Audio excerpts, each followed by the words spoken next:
Halo, selamat malam Pak Sepri dan juga selamat malam kepada teman-teman yang menonton video ini. Di sini perkenalkan dulu sama nama saya Hillary Novita Lensi dengan NIM 2022 03 08 004. Di sini saya akan mempresentasikan hasil review jurnal saya untuk memenuhi tugas bioteknologi pangan. Oke, di sini saya akan mempresentasikan tentang jurnal dengan judul Persilangan Cabai Merah Tahan Penyakit Antraknosa atau dengan nama latinnya Choloetherium acutatum.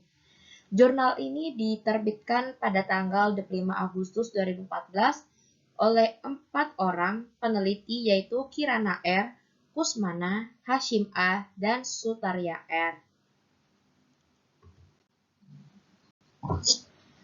Oke, bagian pertama kita akan masuk ke pendahuluan tentang antraknosa. Antraknosa atau patek itu merupakan salah satu penyakit yang hingga saat ini masih menjadi kendala utama dalam budidaya cabai karena bisa menyebabkan kegagalan panen. Kehilangan potensi hasil cabai akibat penyakit antraknosa itu dilaporkan bervariasi antara 25% sampai 100%. Oleh beberapa jurnal yang ada. Lalu selain kuantitas, penyakit antraknosa juga menurunkan kualitas cabai yang meliputi penurunan 16-69% kadar fenol, 20-60% kadar capsaicin, dan 17-55% kadar oleoresin menurut jurnal Pratiba dan teman-teman pada tahun 2013. Lalu, gejala serangan penyakit. Gejala serangan penyakit antraknosa pada buah itu ditandai dengan adanya buah busuk berwarna kuning coklat seperti terkena sengatan matahari diikuti oleh busuk basah yang terkadang muncul jelaga berwarna hitam. Sedangkan pada biji dapat menimbulkan kegagalan berkecambah atau bila telah menjadi kecambah dapat menimbulkan rebah kecambah, di mana rebah kecambah ini merupakan biji yang membusuk di dalam tanah ataupun pada saat persemaian itu dapat bijinya itu tidak dapat tumbuh gitu, jadi dapat mati sebelum muncul ke permukaan tanah. Lalu patogen dan pengendalian. Patogen dapat juga menyerang pada buah yang sudah dipetik.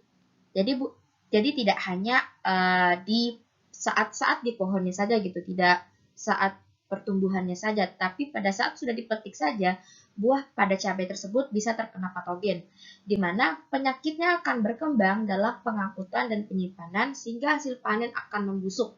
Menurut jurnal EPRI 2010, penyebab penyakit antraknosa adalah cendawan Choloetherium spp. SPP itu umum gitu, nama latinnya.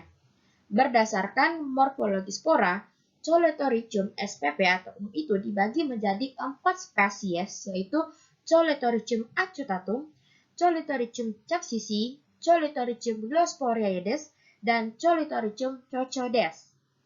Menurut jurnal SEU 2006 dan Den dan teman-teman 2008. Lalu, lanjut lagi, upaya untuk pengendalian terhadap penyakit antraknosa sampai saat ini pun masih mengandalkan pestisida kimia sintetik yang digunakan secara intensif di tingkat petani. Salah satu solusi memecahkan permasalahan penyakit antraknosa adalah melalui program pemulihan tanaman. Varietas tahan antraknosa tetap penting diwujudkan sebagai kontribusi bidang pemulihan tanaman untuk menurunkan tingkat penggunaan pestisida oleh petani dan menyediakan produk yang aman bagi konsumen. Oke, kita masuk bagian kedua, yaitu bahan dan metode. Tempat dan waktu penelitian yang dilakukan itu di Laboratorium Mikologi dan Rumah Kasa Balitsa dari bulan Januari sampai Juli 2013. Penelitian dibagi menjadi 2 tahap, yaitu tahap pertama adalah pemilihan tetua di Laboratorium Mikologi dan tahap kedua adalah persilangan antara tetua tahan dan tetua rentan di rumah kasa. Lalu pemilihan dan pengujian tetua cabai. Ini pemilihan dan pengujian tetua cabai itu pertama-tama melakukan inokulum cendawan yang berasal dari biakan murni cendawan Cholithotrichum acutatum. Ini merupakan cendawan Cholithotrichum acutatum itu merupakan koleksi dari Laboratorium Mikologi Balitsa, yaitu dengan isolat nomor 110 berasal dari Blitar. Seperti yang di samping ini fotonya. Ini di dalam cawan Petri. Lalu lanjutnya persiapan inokulum dan inkubasi. Setelah inokulasi mengikuti prosedur di jurnal Kim dan teman-teman di 2010 dan Syukur di 2009 dengan adanya beberapa modifikasi. Lalu yang ketiga, isolat cendawan Cholithotrichum acutatum itu ditumbuhkan pada media PDA. Jadi cendawan yang ini itu di dalam cawan Petri, dan cawan Petri ini berisi media PDA. Karena itu bisa tumbuh cendawan ini gitu. Lalu yang keempat, setelah 7 hari pada media PDA, biarkan cendawan disiram Aquades dan Conodia diambil dari cawan. Kepadatan inokulum diatur mencapai 5,0 dan 105 Conodia per mikrolit dengan hemositometer.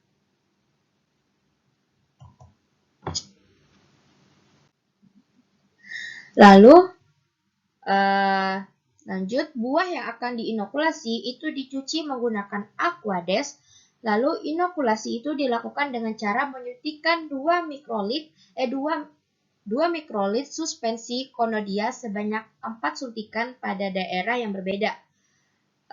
Untuk buah berukuran kecil dari 4 cm, lebih kecil dari 4 cm, jadi di bawah 4 cm, itu hanya 1 suntikan per buah. Lalu buah yang tadi udah disuntikan,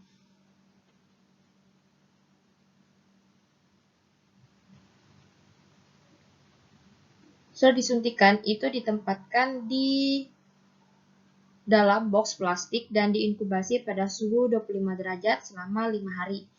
Lalu buah yang diinokulasikan berasal dari 4 tetua jantan dan 2 tetua betina yang didesain menggunakan rancangan acak lengkap atau RAL yang diulang sebanyak 4 kali.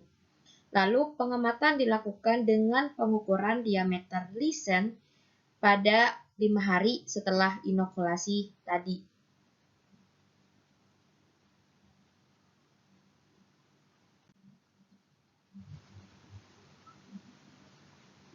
Lalu persilangan tanaman cabai merah. Yang pertama itu persemaian dilaksanakan bersamaan dengan persiapan media tanam, yaitu pada tanggal 6 April 2013. Lalu sebanyak 6 genotip disemai pada tray dengan kapasitas 100 kecambah per tray. Penanaman tetua persilangan dilakukan dalam polybag menggunakan media tanam tanah steril dengan komposisi tanah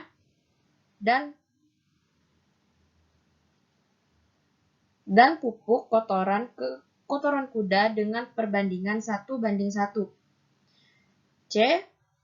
Itu polybag berdiameter 15 cm berisi media tanam yang disusun berderet di dalam rumah kasak berukuran 10 x 10 meter kuadrat. D. Penanaman dilaksanakan pada tanggal 2 Mei 2013. Kecambah telah tumbuh beberapa daun sejati, yaitu 3-4 daun sejati tersebut.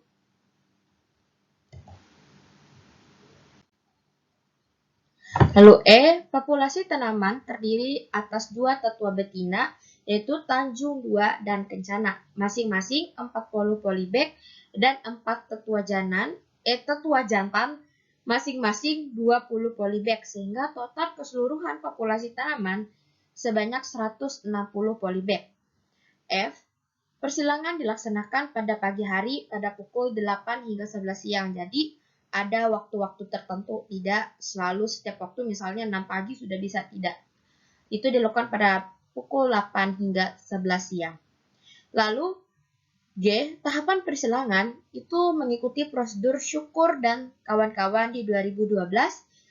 Menurut jurnal Syukur dan kawan-kawan 2012 dengan sedikit dimodifikasi, meliputi persiapan, kastrasi, emaskulasi, isolasi, pengumpulan polen, penyerbukan, dan pelabelan.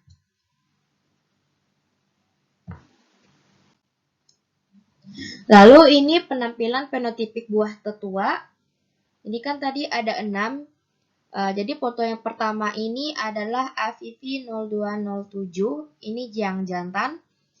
Lalu yang kedua ini AVPP 0407. Ini jantan juga. Yang ketiga ini PP 7558. Yang keempat ini ada perisai. Ini yang 1 sampai 4 ini jantan, tetua jantan. Yang kelima ini Tanjung 2 dan yang keenam ini Kencana. Ini 2, ini 5 dan 6 itu adalah betina.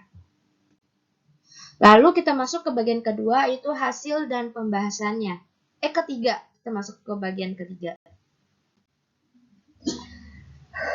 Ketahanan, jadi yang pertama itu dilakukan ketahanan terhadap antraknosa, di mana data hasil analisis raga menunjukkan respon yang berbeda dari 6 genotipe calon tetua persilangan setelah diinokulasi menggunakan biakan murni Coletoricium acetatum tersebut. Diameter lesion berkisar 0,69 mikrometer sampai 6,60 mikrometer. Lalu pada AVPP 0207 dan perisai itu termasuk ke dalam genotip cabai tahan terhadap penyakit antraknosa. Sedangkan AVPP 0407, PP 0537, 7558, Tanjung 2 dan Kencana itu memiliki diameter lesion yang lebih besar dari 4 mikrometer sehingga masuk ke dalam kategori rentan terhadap penyakit antraknosa seperti pada tabel 1 berikut.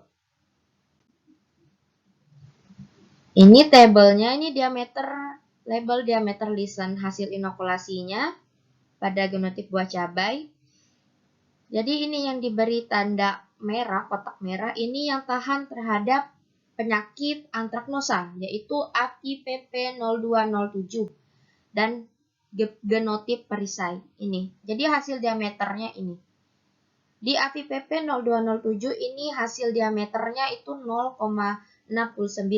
Sedangkan pada perisai itu 1,84 C. Ini hasilnya, tapi yang lainnya lebih dari 4 gitu. Jadi mereka rentan terhadap penyakit antraknosa. Lalu lanjutannya, perbedaan respon ketahanan pada genotip yang sama dapat disebabkan karena perbedaan isolat, metode screening, dan genotip yang belum stabil. Ini diambil dari jurnal Pak de Praporn dan teman-teman 2005. Ada 2 metode yang digunakan, yaitu metode suntik di laboratorium dan metode semprot di lapangan. Kedua metode ini itu belum mempertimbangkan modus pengembangan antraknosa pada permukaan buah. Untuk metode suntik, aktivitas anti jamur pada buah yang telah lepas dari sistem tanaman hidup diduga menjadi tidak aktif. Selain metode screening, kriteria ketahanan antraknosa juga dilaporkan masih bervariasi. Jadi hal ini itu disebabkan karena adanya kendali genetik ketahanan terhadap antraknosa sendiri yang masih diperdebatkan antara monogenik dan poligenik.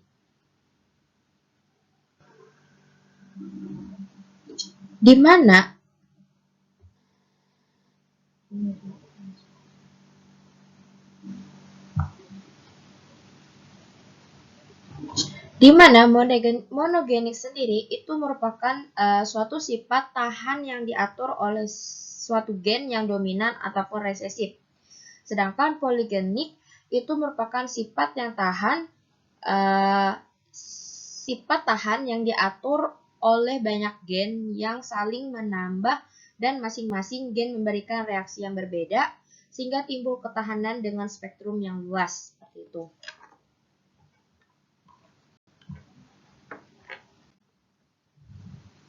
Lalu lanjut masuk ke bagian keberhasilan persilangan.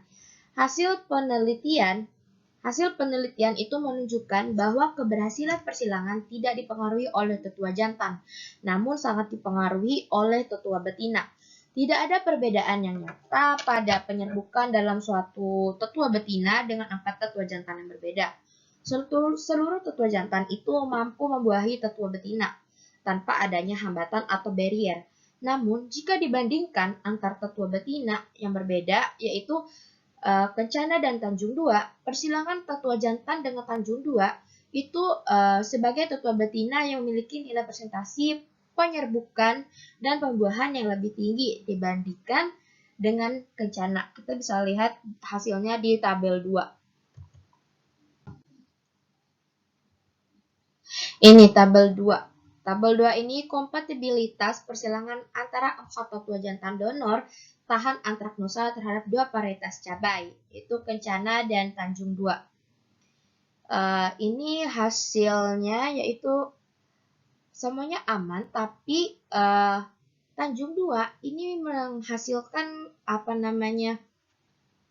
nilai yang tinggi gitu, penyerbukan, pembuahannya, dan keberhasilan persilangannya gitu.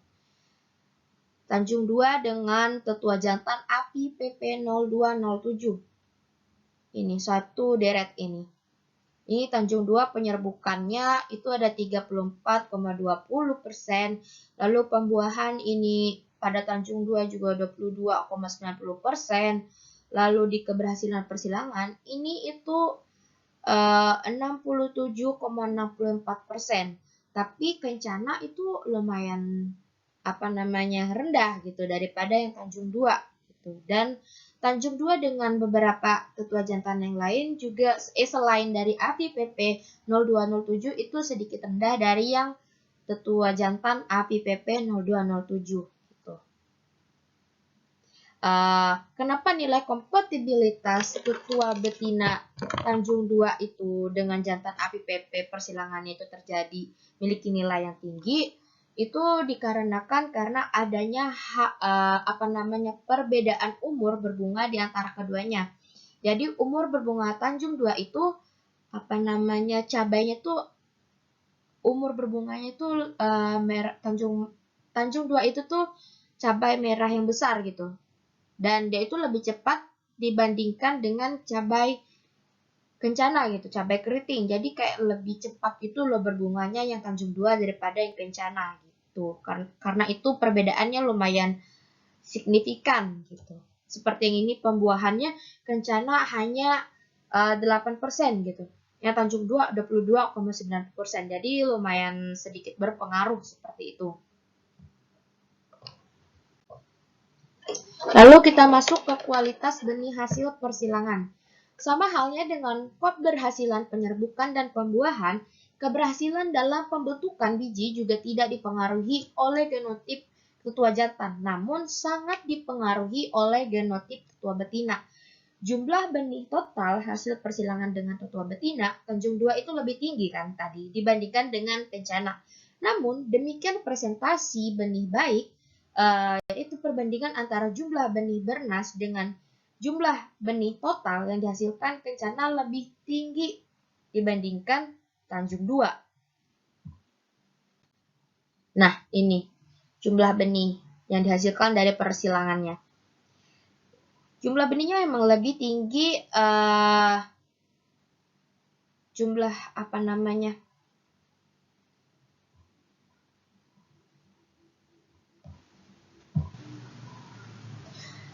jumlah benih baik atau good seed itu diunggulkan masih oleh Tanjung II gitu. Masih oleh Tanjung II dengan tetua jantan API PP 0207.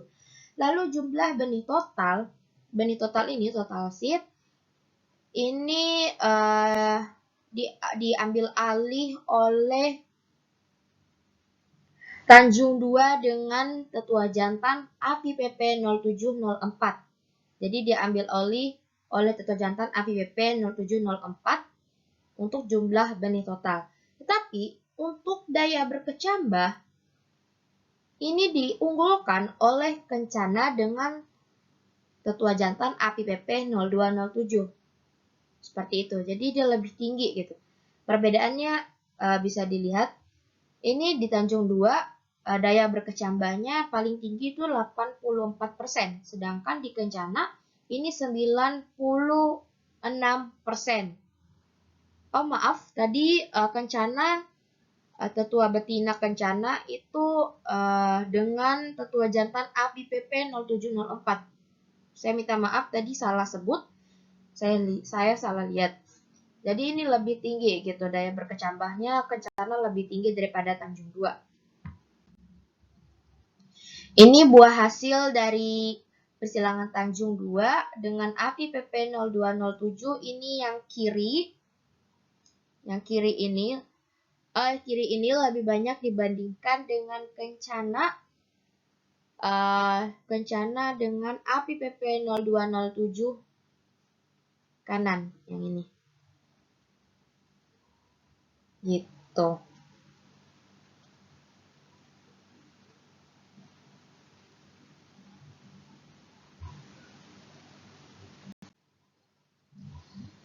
Lalu, faktor yang mempengaruhi daya berkecambah benih itu adalah faktor dalam, seperti tingkat kemasakan benih, ukuran benih, dormansi, dan penghambat perkecambahan, dan faktor luar, seperti juga air, suhu, oksigen, cahaya, dan media perkecambahan. Gitu. Tidak sesuai, media itu tidak sesuai seperti yang diminta gitu. Misalnya tadi seperti yang cendawan tadi itu dibutuhkan menggunakan media PDA, tapi kita menggunakan media Na atau Nb. Itu tidak sesuai dengan peraturannya gitu. Lalu, beberapa penelitian juga mendukung hasil penelitian ini yang menunjukkan bahwa benih ukuran kecil itu memiliki kemampuan daya berkecambah yang lebih baik dibandingkan benih berukuran besar. Itu didukung oleh beberapa jurnal. Ini jurnalnya dari Zarerian dan teman-teman 2013, Silva dan teman-teman 2012, Parhaudi dan teman-teman di 2010. Lalu kita masuk ke reviewnya. Review saya dari jurnal ini itu pertama kurang terlalu detail dalam menyampaikan teknik yang digunakan dalam riset gitu. Jadi saya bingung untuk menangkap dengan baik gitu dalam membaca jurnalnya. Yang kedua, ada beberapa hal yang tidak disebutkan secara detail juga, hanya memberikan referensinya saja, seperti pada tahapan melakukan persilangan mengikuti prosedur bla bla bla bla, lalu hanya referensinya gitu, yang bla bla itu referensinya gitu.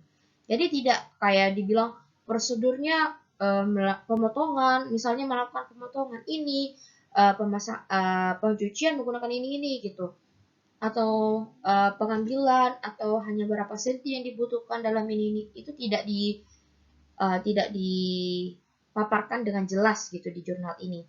Yang ketiga, akan tetapi dari jurnal ini itu dapat diketahui bahwa adanya proses persilangan untuk tahan serangan penyakit antraknosa pada cabai gitu.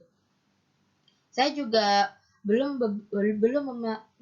menemukan jurnal yang kayak gini gitu, kayak membahas tentang penyakit antraknosa pada cabai ini gitu. Lalu saya juga belum lalu yang kelima itu memakai istilah yang tidak diberitahukan. Jadi saat saya membacanya saya bingung gitu. Jadi kayak ini sesuai dengan apa yang saya ketahui apa tidak, seperti itu.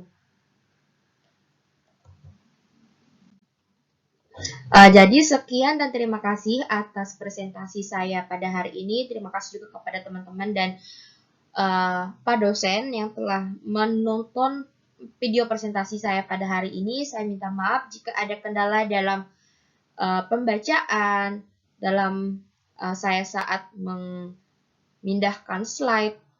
slide presentasinya karena ada kendala, internet dan sebagainya. Lalu dalam hal suara saya mungkin tidak terdengar secara jelas, saya minta maaf juga. Dan pembacaan presentasi saya yang mungkin kurang jelas juga, saya minta maaf. Dan saya sangat berterima kasih kepada teman-teman dan dosen yang sudah menonton video ini, video presentasi saya ini. Kiranya kita semua sehat dan selalu dalam lindungan Tuhan Yang Maha Esa. Terima kasih. Shalom.